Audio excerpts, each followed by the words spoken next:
Hello everybody and welcome back to Ashley Shamise. So in today's video, we're going to be talking about 11 reasons why you may be getting into less desirable, unfulfilling, low-hanging fruit relationships.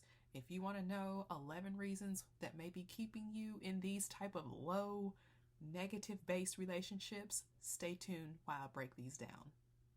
Number 1.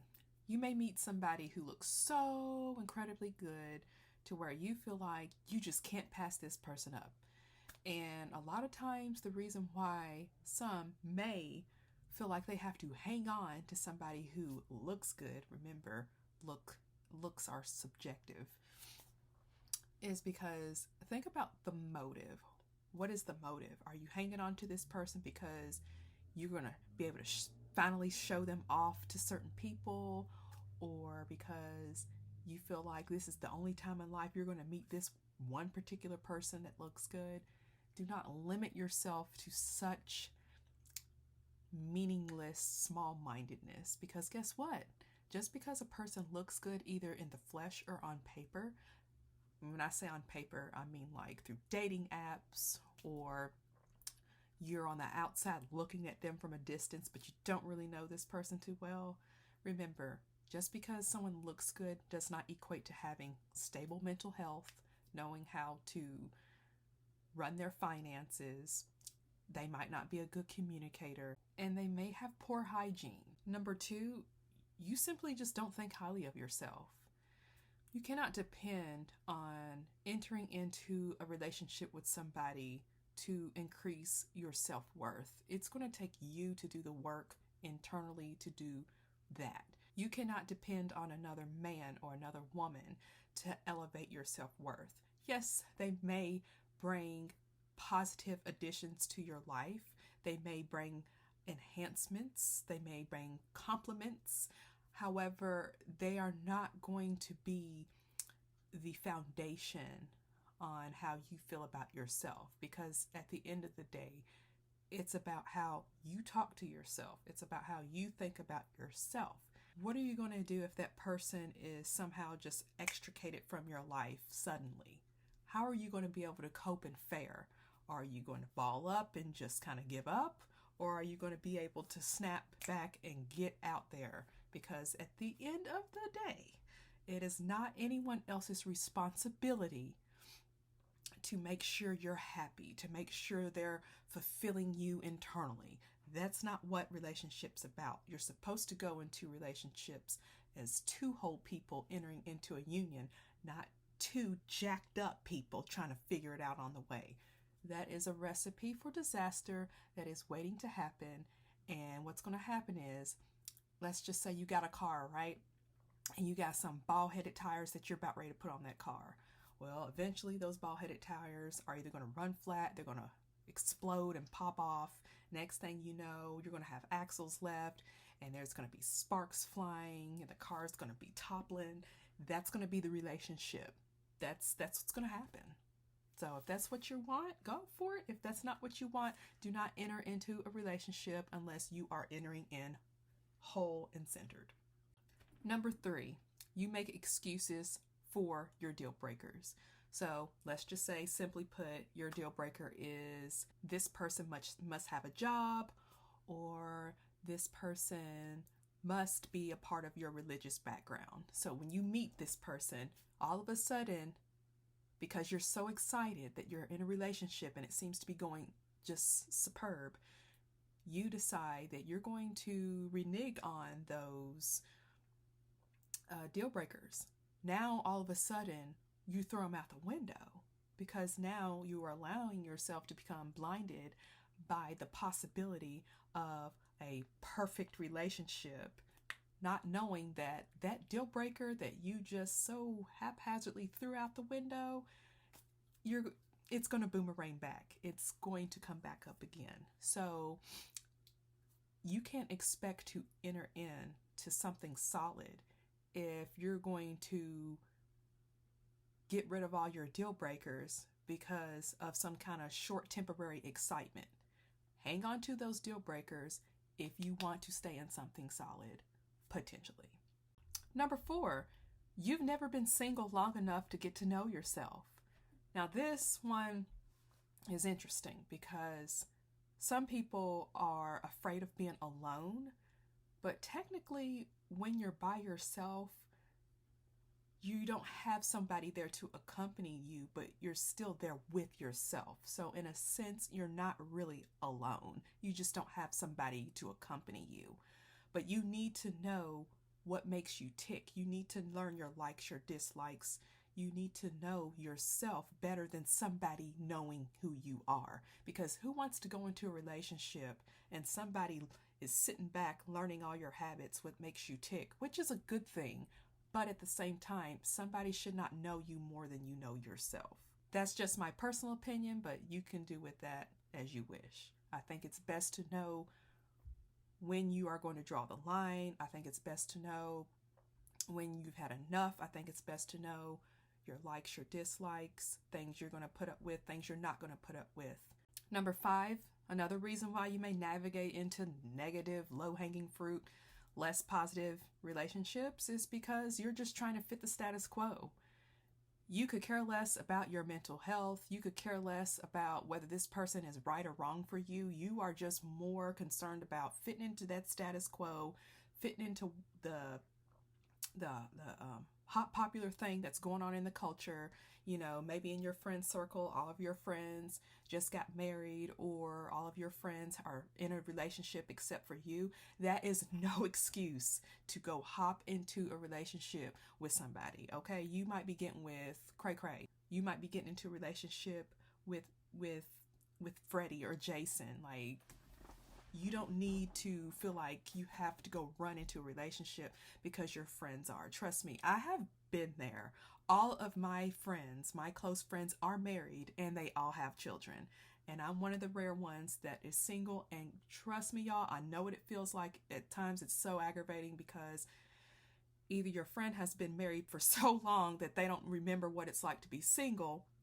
And so when you try to talk about some of your frustrations of being single, they just simply don't get it.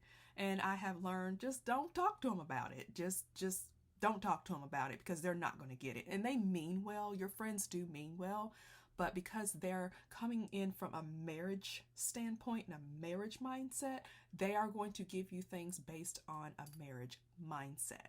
Now, some people do have the strength of being able to sit in other people's shoes, or they're able to look at things from an objective standpoint, but that is so an exception to the rule. All right, but yeah, so just be mindful of that. Don't feel like you have to fit the culture of your life or the status quo, because there is nothing worse than getting into a relationship with somebody who is so not ready to be with you and appreciate you, simply because you're pressured through status quo and what's going on in your current culture. Number 6, another reason why you may fall into these low-hanging fruit negative relationships is because, simply put, you're desperate and you're willing to settle. There's no other way around it, just to say it. When you're desperate, you're willing to settle for anything. Be careful when you're in this type of mentality, because you're going to fool around and find out. And if you fool around and find out, it may be too late, because you done signed on the dotted line. Next thing you know, you're signing on another dotted line of a lease. You're signing on another dotted line of a car note. And now you are in a binded contractual agreement with this person, and you can't get out unless you're willing to pay your way out. And that's not always available, especially when you are 6, 7, several months on down the road, or a couple years on down the road, based off of that one day, that one night, I was sitting back in my living room and I was feeling desperate and I was willing to settle. Be careful. So number 7, peer pressure. Peer pressure from family, peer pressure from friends, peer pressure from coworkers will have you doing all kind of somersaults in the circus for a clown if you are not careful. Do not allow people at no job, people that don't know you like that in your family, even down to some of your friends, to cause you to join the circus and get with Bozo. It's not worth it. Trust. Remember, you have autonomy to make the decisions that you want for your life. You don't need all these 50,000 voices in your head telling you how to live your life. Use your own voice that you got up here. You don't need all them other voices mixed in. Number 8, another reason why you might get trapped off into these negative, low-hanging fruit relationships is because you are afraid to have a hard conversation. So instead of having a hard conversation, you just decide to just go along to get along, go with the flow, see where things go, and things start going down into the tubes, down into the sewer, down into the gutter, and then you want to wonder why he acting like this, she acting like that, because you are afraid to have those hard conversations. You're afraid to ask, who is this person in your phone? Don't ever be afraid to appear to be like something because you don't want to ask certain questions. Look, you need to ask those questions. It's your life. It is your life. Just because you don't want to appear to be like a nag or appear to be like you're insecure, that just because you don't want to appear like that is no excuse for you not to ask those questions, especially when it comes to your life, when it comes to letting and allowing somebody to enter into your life. There's no questions off limits. And if they can't handle that, on to the next one. Number 9, you do not communicate your expectations. How in the world are you going to be able to have a successful relationship if you are not communicate what you're expecting from it? Well, I just want to, I don't want to put pressure on it. Diamonds have to go through pressure to become a diamond. A diamond is beautiful. You better put pressure on that person that's entering into your life. And I'm not saying to be rude and disrespectful to this person, but sometimes a relationship requires a little bit more pressure, especially if you want it to turn into something serious or it is going serious. You need to communicate your expectations. It makes no sense to be sitting in something just to be sitting in it and nobody knows what each other is expected to do. Like, you need to know, what are the roles? What am I expected to do? Do you want me to cook? Do you want me to stay home? Do you want me to have kids? Are you going to stay home if we have kids? How are we going to split the finances? What are the expectations of those things? You should know those things. Number 10, another reason why people enter into those low-hanging fruit negative relationship is simply a fear of being alone. They're afraid to be alone and they'll rather be with something than be with nothing. However, do not lower yourself down to abuse because you do not want to be alone. Trust me, you're going to much rather be alone in hindsight if you're getting your head warmed up all the time. Or you might not even be getting your head warmed up. You might be getting your feelings warmed up all the time because this person may be coming at you through insults, gaslighting, mind games, manipulation. That is not worth it. Trust me, you gonna wish you was alone. And to get used to something like that, that is really sad. And I would hate that for anybody. So if you got this far in this video and you see things are heading that way, get out while you still have time to get out.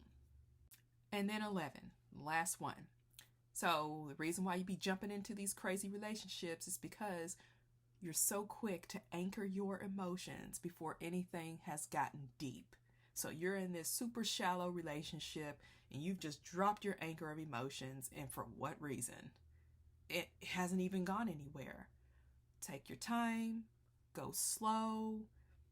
Trust me, going slow and taking your time is going to help you to see things that you otherwise would not if you're going fast and full speed ahead.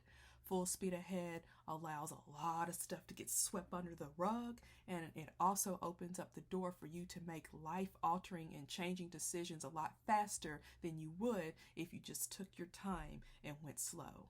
Trust me, slow and steady is far better than quick and easy. All right, so I hope this video was helpful to you all.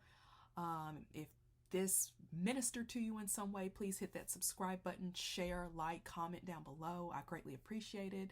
And to all the new subscribers, hello and welcome. You're welcome here. Thank you so much for joining Ashley Shamise, and I will talk to you all later. Bye-bye.